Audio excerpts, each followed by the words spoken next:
Welcome to another episode of Coming to Your Senses, where we talk about navigating the labyrinth of the mind and emerging victorious. Now, there are some clients that come into my life unexpectedly, and the unexpected part about it is the impact that they have on my life, as well as the impact that the coaching process has on theirs. And my guest today is one of those people. I was thinking about how to introduce her, and I genuinely don't know because there's so many wonderful parts to her. So I'm going to say she's an academic, she's a businesswoman, she's a change maker, she's somebody who wants to make a big difference in the world, and most importantly, she's a new-ish mum. And I am genuinely honoured not only to get to work with her, but also call her one of my friends. So welcome, Dr. Grace Robinson. Hi, Jules. Thank you so much for that lovely introduction. Absolutely my pleasure. So I'm really curious with people as to those moments in their lives where they come to their senses. And I know for so many of us that could be numerous different things. But what would it be for you? What is a moment in your life where you have come to your senses, and where and what did that lead you to? So I had a really pivotal moment, I think, in my career when it was 2020 and I'd secured, I'd say, quite a good job in an academic institution. I had stability. It was a contract, although I feel that it would have carried on naturally. They would have offered me a lengthier contract if I'd have stayed.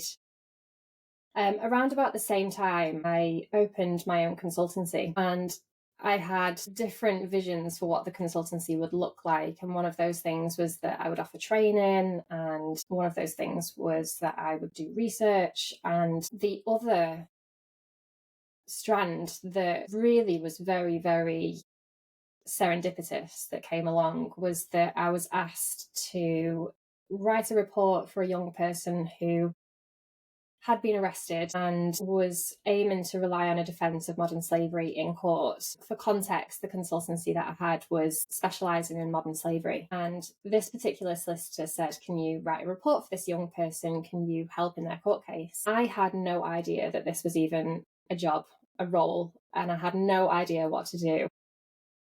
But I accepted and kind of learned on the job. And this was going on at the very same time that I was working in this academic institution. And we had a really good outcome from that very first case in terms of the young person was identified as a victim of modern slavery, and we managed to keep him out of prison, which was absolutely incredible. And that just kind of snowballed from that very first case in terms of I had then had numerous solicitors approaching me to work on their cases of a very similar nature. And then because that aspect grew, also the training aspect started to grow a little bit as well. Now, the institution that I was working for always knew about the consultancy, but obviously it was bubbling away in the background and it wasn't that big and it wasn't really going anywhere at the time that I'd got this job. 12 months into being in this institution, it was growing basically, and I think they caught wind of it and basically gave me an ultimatum in terms of I could stay at the institution but need to either stop what I'm doing on the side or kind of merge it into what they were doing. And it was one of those really pivotal moments in my career where I was kind of like, the writing was on the wall in terms of what I was going to do, but it was a very unstable place to be in terms of I could see that this business was going to take off a little bit, but I didn't know for sure that it was going to. I didn't know that it was going to be sustainable. I didn't know that I was going to have the income that I needed. But yeah, with some really helpful coaching on the side, I decided to make the leap. And so I left the institution and just put my all into trying to make this business a success, really. And yeah, never looked back. It just went from strength to strength, really. And the impact that I was able to have. I loved being involved in academia and researching different aspects of modern slavery. But, academia is very slow and you can learn about a problem and know about a problem, but really the impact that it has, you very rarely get to see, right? Whereas when I was working in the consultancy and working on these cases as a modern slavery expert, I could see very quickly the impact of the work that I was doing. It was really, in some cases, keeping children out of prison, really helping them stay outside of the criminal justice system. And it was that impact that just lit a fire in my belly, really, and absolutely love the work that I do. It's just gone from strength to strength. We've grown. We're still a small team, but we've got a number of different researchers and a few experts. And yeah, I can see that it's going to take off a little bit more in the next few years, which is great. And so, yeah, that was such a huge decision to make at the time. And there was quite a lot of worry around it. But when I think back, it was just an absolute no-brainer. And yeah, thank God I had some very wise words from the coach at the time. I wonder who that was. If you've listened to the first episode of Coming to Your Senses, you'll know that in the early 2000s, I experienced a breakdown. I tried different therapies, but it was coaching that truly helped me transform my life.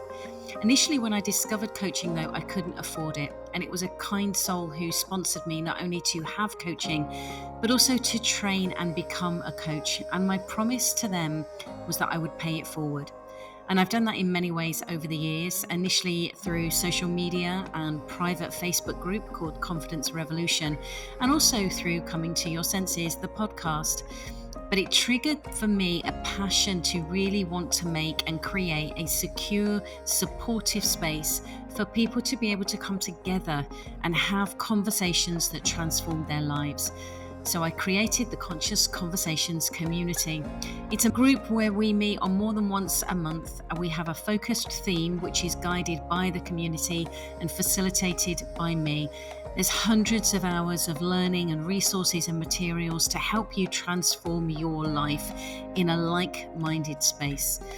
Because I get passionate about it, and because this was my promise to pay it forward, I'm offering you the opportunity to trial it for £1 for the first month.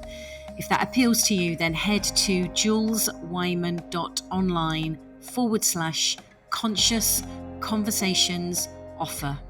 juleswyman.online/conscious conversations offer to explore what's available for you through being part of a conscious community.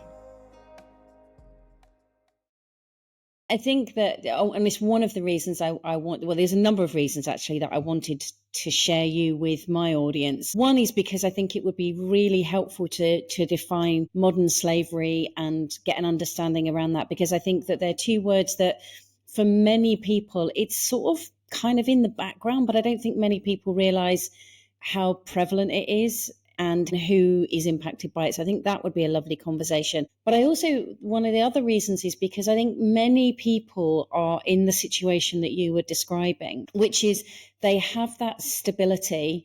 In your instance, it was from the academic institution that you were part of, that was fulfilling, was giving you a great income, you were still doing stuff that you loved.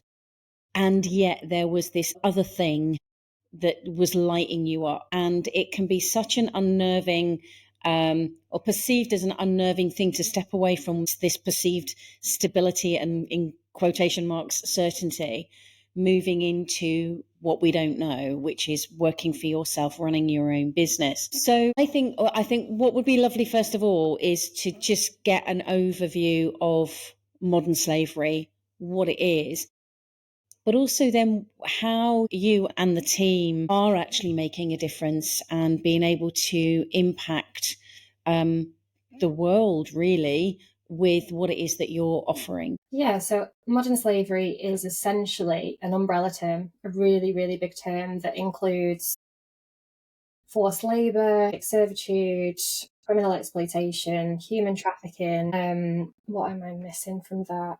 There will be something I'm missing, but I can't. Sexual exploitation. So it's a real broad term. And I think modern slavery is everywhere.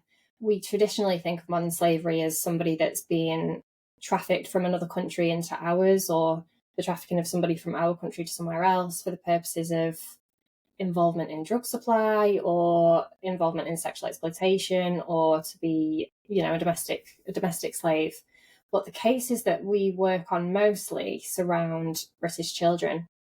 So I focused my PhD when I was doing that in Merseyside on county lines, which has massively grown in sort of understanding and its prevalence in the media. You know, I think Hollyoaks has covered county lines. I think Coronation Street has covered county lines. And yeah, the cases are essentially British children that have been exploited into drug networks that may have been trafficked from one location to the other within the UK for the purposes of supplying drugs.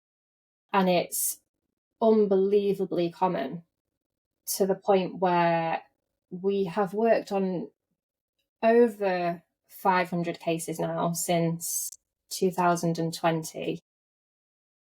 Not all of them are British children. Some of them will be your more traditional forms of modern slavery. But yeah, the vast majority are British males between the ages of 13, 14 and 17, 18.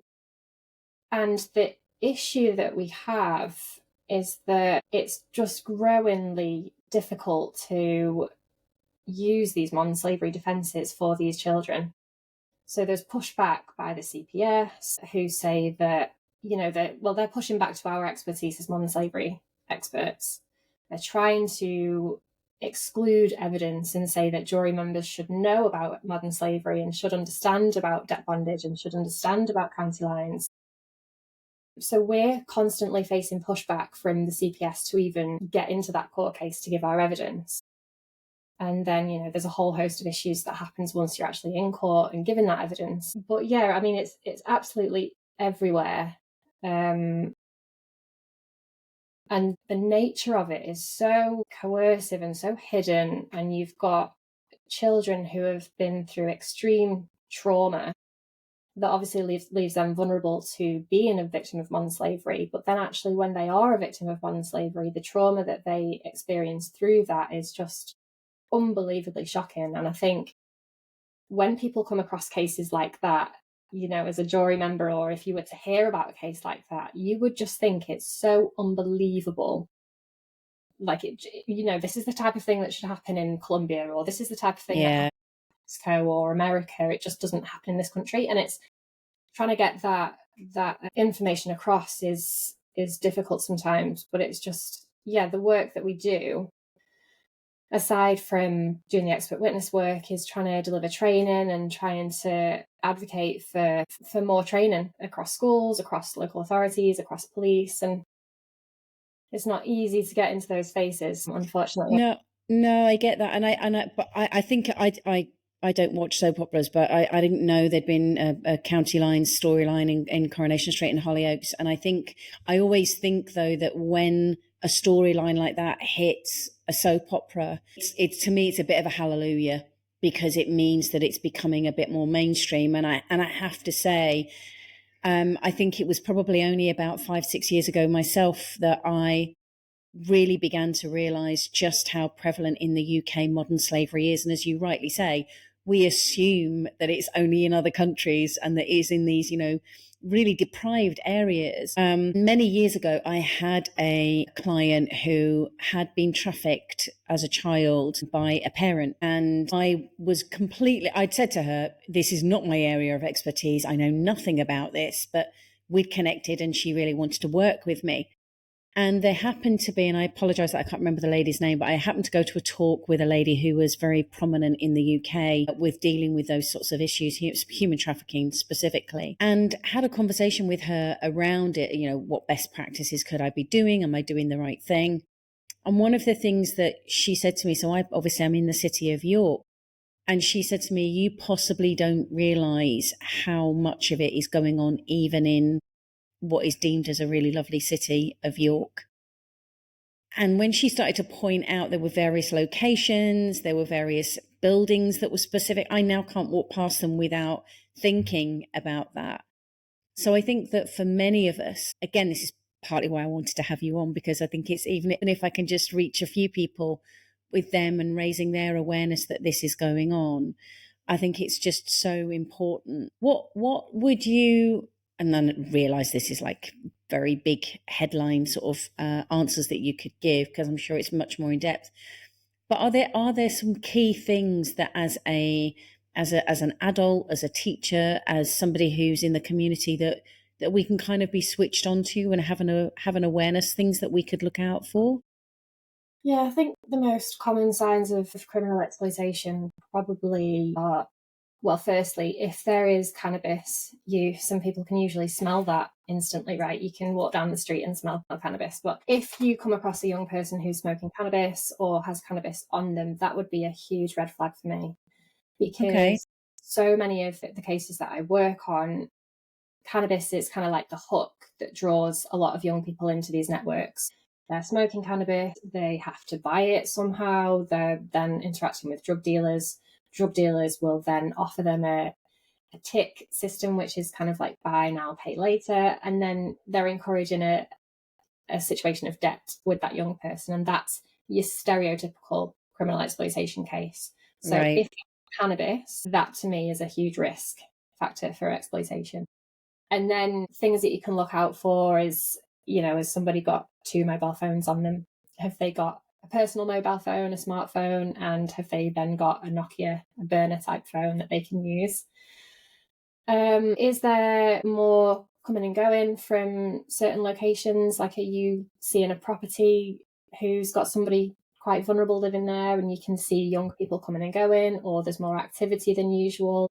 There might be scooters outside. If you're interacting with a young person, how are they using social media and what are they doing on their phone? Because that is something that, I've grown up with social media and technology, but even me now, it's a minefield and there's so much that I don't even understand that goes on. But so many young people are being exploited through apps like Snapchat, Telegram, Instagram, Facebook.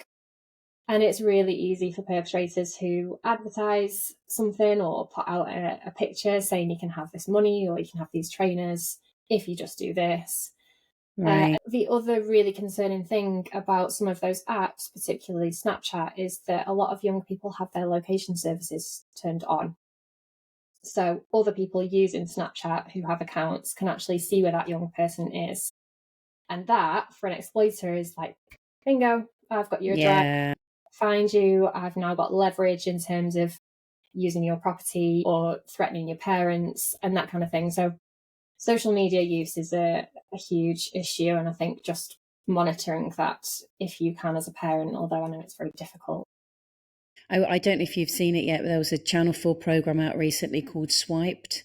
It's on my list, definitely. Yeah. So there's only 2 episodes. Highly recommend it because Emma Willis and her husband Matt Willis, they take part in a 21-day switching off of mobile phones, and year eights, it's about 20-ish, I think, year eights. Not being a parent and not really being around children of that age that much these days, it was mind blowing to me. And there were numerous stories and things that they discovered as parents that just blew their heads. They were in tears. And I think that if somebody who's in their early 30s who's grown up with this is a bit confused, imagine how a woman in her 50s who didn't grow up with this. I love those tips that you've given because they are accessible, they're simple, they're really easy to be aware of. And would you recommend that if I did spot someone with 2 mobile phones or a bit of cannabis or that toing and froing going on, is it just something that's worth monitoring? Is it worth flagging up to the police? Is it reporting it on Crime Stoppers? What would you suggest? I think it depends on the context, really. I mean, if you can see a house from your living room window, right, who's constantly got people coming and going, then I would certainly report that to the police if it looks like there might be some drug activity or some criminal activity happening. In terms of if you see somebody with 2 mobile phones, that could be entirely innocent. And I think we've got a real risk of unconscious bias in some situations as well, which, you don't want to be stigmatizing young people if they are just innocently having a spliff with their friends, or if Yeah. they have mobile phones. I know it's not common to have 2 mobile phones, but I think building up some intel, but again, it just depends on your interaction with a young person. I think professionally, let me start again. If you were a parent and you had some indication that your child was mixing with different people and coming home smelling of cannabis and has a little bit more money, what I would start to do is make a log of it, because that, as speaking as an expert witness, is something that would be really useful for me in writing a report and then trying to help that young person if they are in the court situation. But even before I come in, if it is that you've got that young person and then they do get arrested or they have a social worker or they're in a youth offending team, being in a situation to say, well, yeah, actually he's hanging around with person A, person B, person C, and I've seen this car come to the house and pick them up and this is the number plate, that is so, so helpful for that professional. Right. And it shouldn't be that parents are having to safeguard in that way, and it shouldn't be that you're having to create evidence logs. But unfortunately, you've got to be one step ahead of the people that are responsible for the exploitation, right? And they're very switched on people. They're very sophisticated. And the more that you can use against them, the more chance you've got of helping that child. And I think that goes, to me anyway, goes to the point of, we don't know what that young, I see people walking along the street with their phones. I don't know what they're looking at. I don't know what they're up to. I don't know what so how's a parent, unless you are literally sat next to that child 24/7, which no parent is, we don't know what they're up to. We don't know what they're doing. And I'm not saying that all young people are. Let's just be very clear with that. And that doesn't make people a bad parent, because it's just a very, very different world that we've really only been in for the last 15, 20 years. We don't know how to navigate it. This is all very new, but having these little nuggets of, these are just little things to be aware of. And I know that's a big part of why you wanted to do black box research and do the consulting side of it a lot more, is so that you can make that quicker impact and educate people. So if I was a professional, which I am, but not necessarily somebody who works with children, what would be the flag ups as a professional that I'm assuming that the keeping a log would be really helpful, but as a professional, what would be helpful, do you think? In terms of identifying that exploitation, do you mean? Yeah. So if I'm a teacher, or if I'm part of a youth club of any description, if they call them that anymore, or if I'm around young people, what would be the things that I need to just be switched on to that might really look, I'm going to say quote unquote normal or usual, but actually there's little clues there that it's like, that's kind of quite not.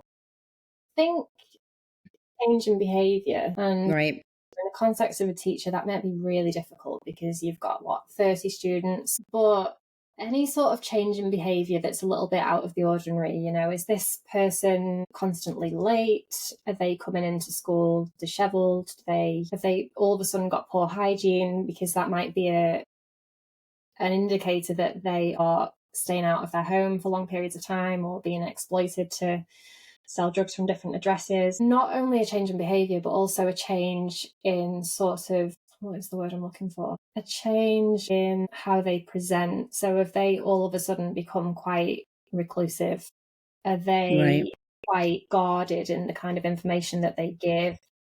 Do they always seem like they're in a rush? Are they receiving phone calls and then having to leave very quickly? That kind of thing. And I think outside of your real obvious indicators, so coming to school or showing up with bruises and injuries, that kind of thing, your more nuanced, like changes in personality, that kind of thing, could be real indicators. If you were a parent coming across this kind of thing, it's really common for the children that are being exploited to just go mute and just completely withdraw from the family and not have information. And that might be a really difficult thing to be presented with. But if you dig deeper into that, they're trying to limit the amount that you know to keep you safe as a parent, as a family member. Which makes sense from their perspective. Completely, yeah. But if the less that you know as a parent, the better if they're in that situation, because they're trying to guard you from what's going on. The one thing that you can do is just constantly show up for that young person, whether you're a parent,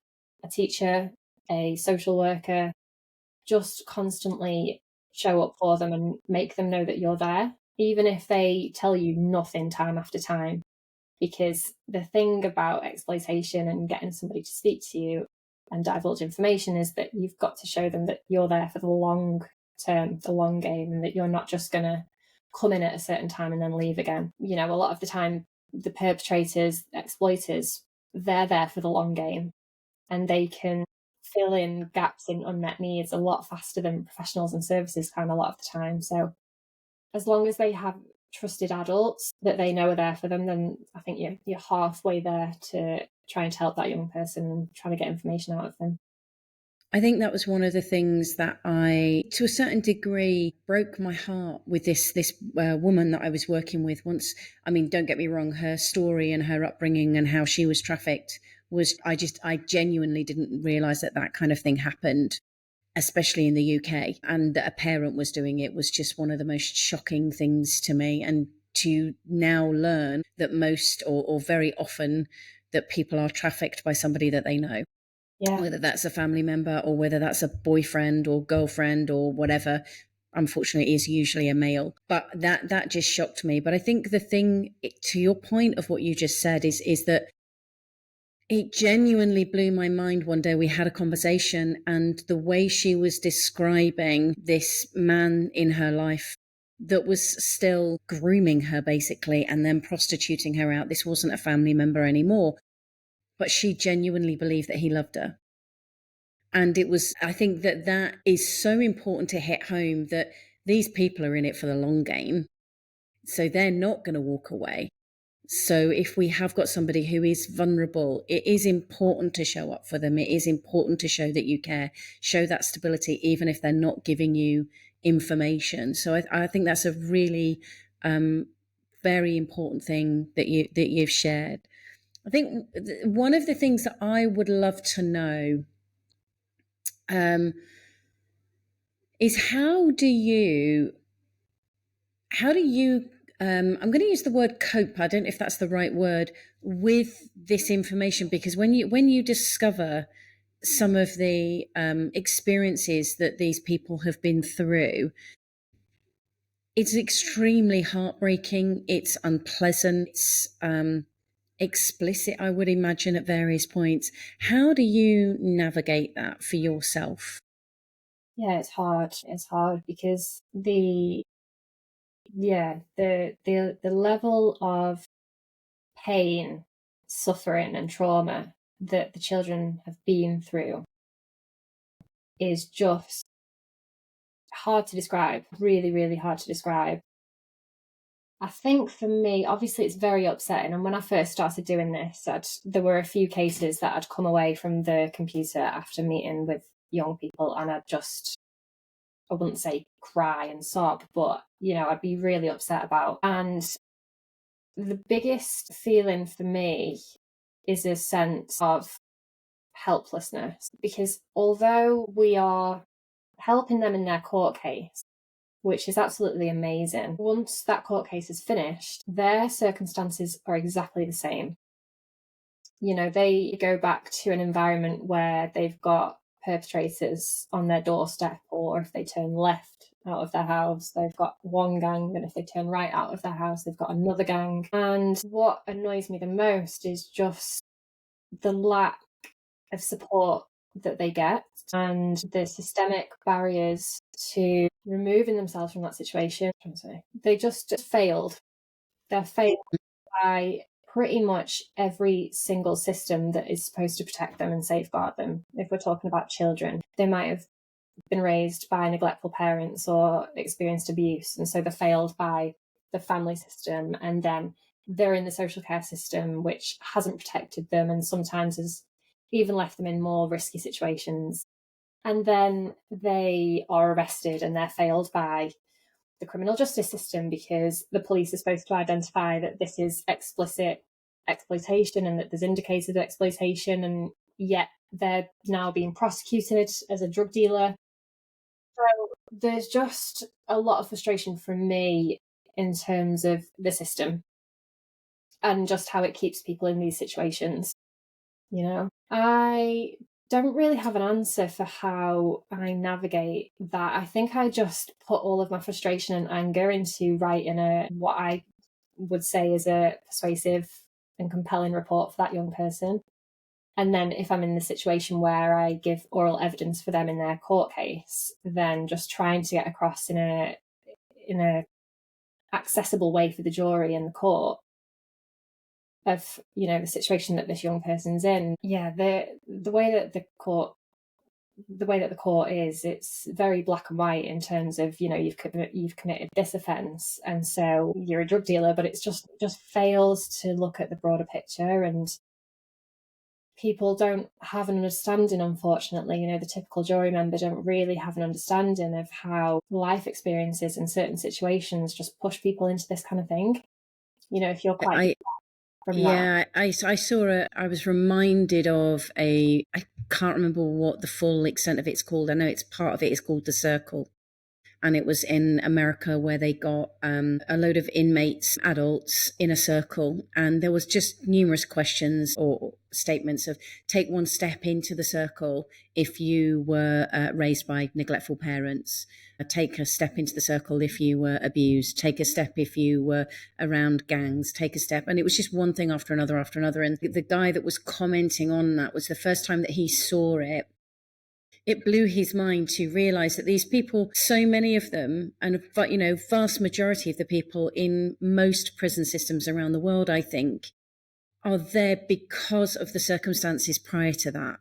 You know, I don't think that there are many people, I think it's a very low percentage that are born bad, born evil, whatever the word is you want to use, but the circumstances impact that. And I think that when we can recognize that if I'd have been brought up in their household and then had the social system treat me the way that it had treated them, I would be doing what they're doing. So I think that to me has then, rather than seeing them as scumbags or, you know, they're chavies doing whatever, actually that recognition, well, I would have been doing that if I'd have had the life experience that they've had, enables me to have a much deeper sense of compassion.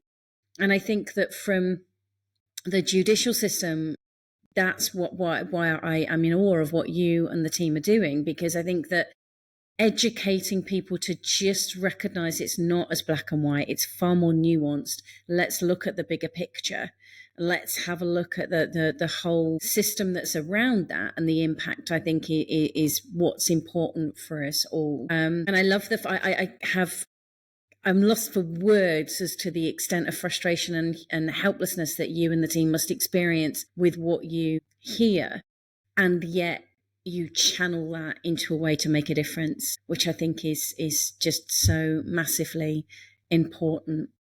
I want to switch gears a little bit and ask you about what for you have been the benefits of walking away from that perceived stability in the job that you have into running your own business? What's been the gifts of doing that for you? Firstly, I think flexibility, massive flexibility, in terms of deciding when I work and how I work and the type of work that I do. And then I think having more time and space for creativity, although I wouldn't necessarily say that I'm a creative person.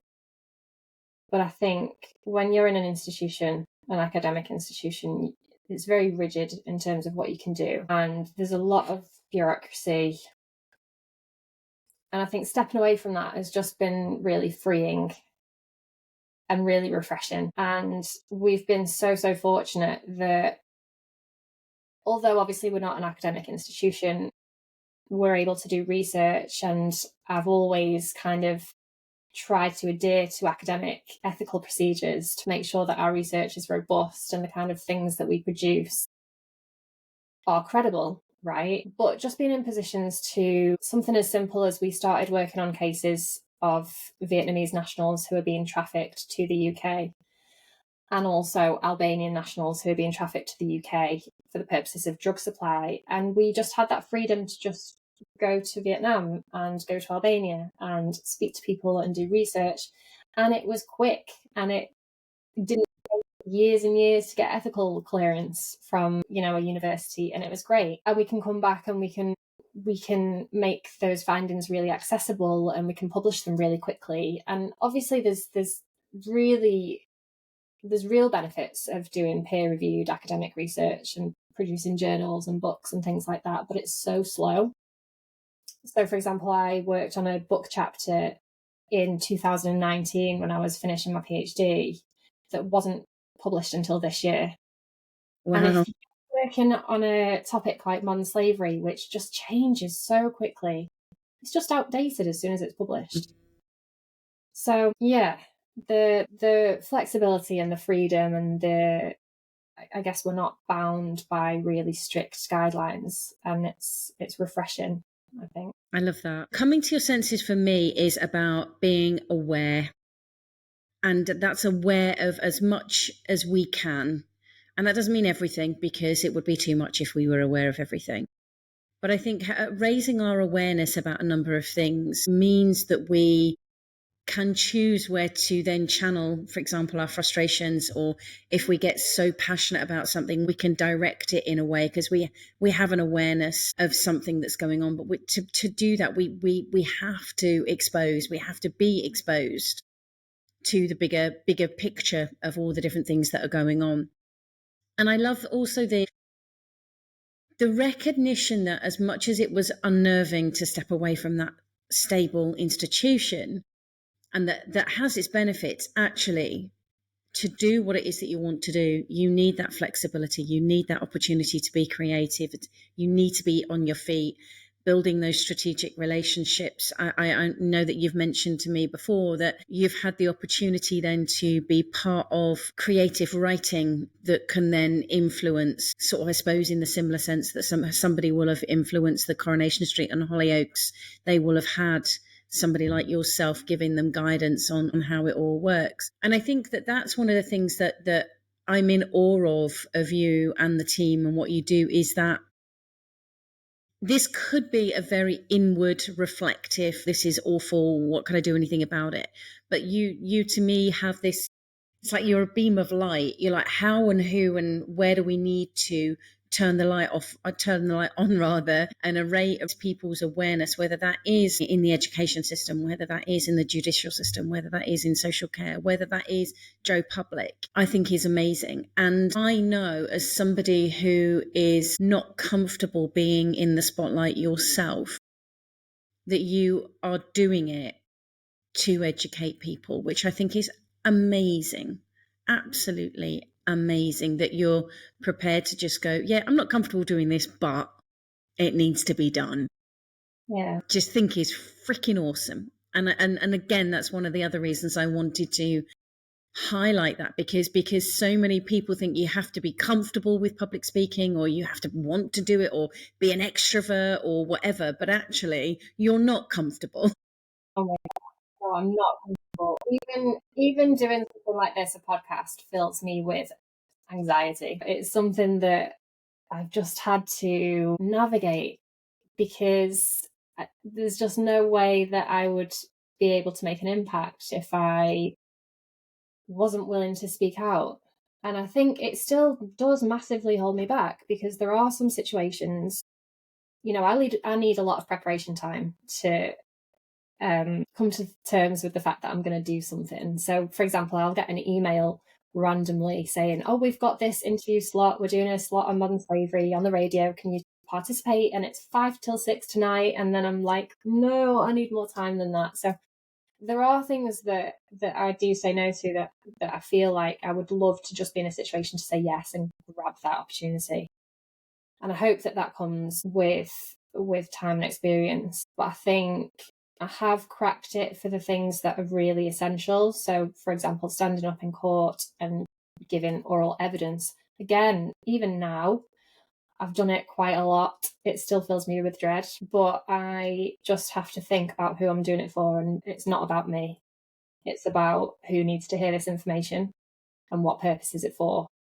So reframing it is really helpful, but yeah, it's still something that holds me back a lot, I feel. So my final question is usually around that: how do you navigate the chaos of everyday life and be able to stay aware and gain that clarity? And to me, I think that I think channeling your energy, channeling that frustration, and taking that step back and going, okay, well, I could sit and get really annoyed about this, but going, okay, what can I do? Now, you may not have directly articulated it that way, but that's my interpretation of it, is that you've got this frustration, this perception of helplessness, and gone, okay, well, what can we do? What can we do to truly make a difference? And in a similar way that then when those opportunities come along, that you might go, God, this, ugh, that you put that ugh to one side and go, what's the purpose behind this? The purpose behind this is to make a difference, to impact people, to educate, to make change, to help that young person. And so the focus is a very different perspective. And I think they are so powerful, both of those things. What can I do and who's it for? Such a powerful redirect that it's a step away. And I know for myself that whenever I'm doing a presentation, I think about the audience. I'm not thinking about myself, which is why I've forgotten stuff on stage. I've messed up on stage. I've skipped slides. I've done all sorts. But I think for me, that's what's so important is like, what do they need? Whoever they may be in that moment, and having that attention there. And I think the third thing that I hear you talk about, and you used the word flexibility, and I think that that's so important in life in general, because we're all thrown curveballs, whatever that curveball might be. It might be a big one, it might be a small one, it might be one that we're really happy about, it might be one that we're less than happy about. But I think having that flexibility and then just taking the step back and going, okay, how can we work around this? What's the purpose behind it again? But utilizing that, I think all of those things can help us redirect and give us a sense of awareness in those moments. So the final thing that I'm curious about, and you may or may not have an answer to this, but is there anything that I haven't asked that you would like to share? / do you have any sort of exciting projects in the off that you would like to talk about? So I think to answer your first point, something that we've not spoken about is some of the limitations of going solo, because I don't want to paint it as something that's just been completely smooth sailing and is really easy. Yes, it gives flexibility, but at the same time, we have had some setbacks. For example, one thing that me and my co-director did do is, because we were so frustrated with the lack of support in place and the amount of cases that we were coming across where children have got extreme trauma and complex PTSD, and the NHS isn't designed to support them appropriately, is that we created a CIC, a community interest company, with the aim of providing therapeutic support and then helping that young person access education and employment. And again, it just comes down to some of the systemic barriers that we've applied for numerous pots of funding, and we haven't been successful for any of that. So we've just had to completely park that until we've got more funding behind us and until we've got more staff to help out with that. And it's really frustrating because, it's every single day speaking to children who we know that we could help if we had the funding. And obviously a bigger organisation, an academic institution, or a really big renowned charity would secure that money. It's just, it's just something that we've had to put on the side for now. So I guess it's not all roses. We do come across some issues, but the benefits certainly outweigh the negatives. And then in terms of exciting projects, you've touched on it briefly, Jules, that I was really fortunate to consult on a play around county lines and cuckooing. And that is due to be in theatre next year, I think, in 2005. So I can't say much more about that, unfortunately, at the minute, but that's very, very exciting. And also what we've recently been able to do is draw together a network of modern slavery experts who are all doing very similar work to us. And we've got our very first meeting this evening. And it's really exciting because we've obviously got a lot of shared issues and challenges working as expert witnesses, whether that's, pushback by the CPS or issues getting paid. And I think as a collective, we're going to be in a much stronger position to push back on some of that. And also be in a better position to do advocacy and policy work and try and inform legislation. So that's really exciting, although I don't know where exactly it's going to lead. but it's got potential. So yeah, I'm looking forward to next year and seeing what we can do in this field. Yeah, I guess just very, very open-minded and looking forward to the next year and what that might bring. I love all of those things that you've said, especially the flag up that it's not all about bed of roses, and that there are still things like, you know, having to park the CIC for a while because the funding isn't there. But then on the flip side of that, then having other experts coming together to pull resources, information, support to come back and be collaborative. I think, you know, it's that seesaw that's kind of constantly in motion. I think in business, full stop, regardless of whether you're running your own business, it's this fluctuation of, yeah, this is a great easy day, and I think that I'm talking from myself here, is I know that there are times when I'm like, why is this not happening on my timeline? I know when I want it to be. And then that just sitting back and going, okay, well, it's obviously not happening at the moment. So let's look at where I can put my energy elsewhere. Yeah, very built in a day. Yeah, yeah, exactly. Cannot rave about you and the business that you started and now has a number of people working in it and what it is that you do. I think that having been part of your journey, moving from that academic institution to seeing the business grow, black box research and consulting, is just a privilege. It's an absolute privilege to see that. And I have learned so much from you about this situation and about how the system is not supporting in the way that it could be. So I'm very grateful for the education that you've provided me. So thank you very much for that. We will, of course, put all of your details, how to people can reach out to you. So if you are somebody who has a load of funding, that this story and this information will put Grace's details so that you can reach out and chuck them some money to get the CIC off the ground. Equally, if you're a concerned parent or if you're an educator that wants to get more information and training or anything else that you'd like to reach out, follow and support them, all of the details rather will be in the show notes. But thank you so much for joining me today, Grace. I really appreciate you and everything that you do. Thanks, Jules. It's a real pleasure. I know that you've had this great idea for the podcast for a while, and I'm honoured that you've invited me to be a guest. So yeah, thank you. It's been great. Lovely conversation. Thank you.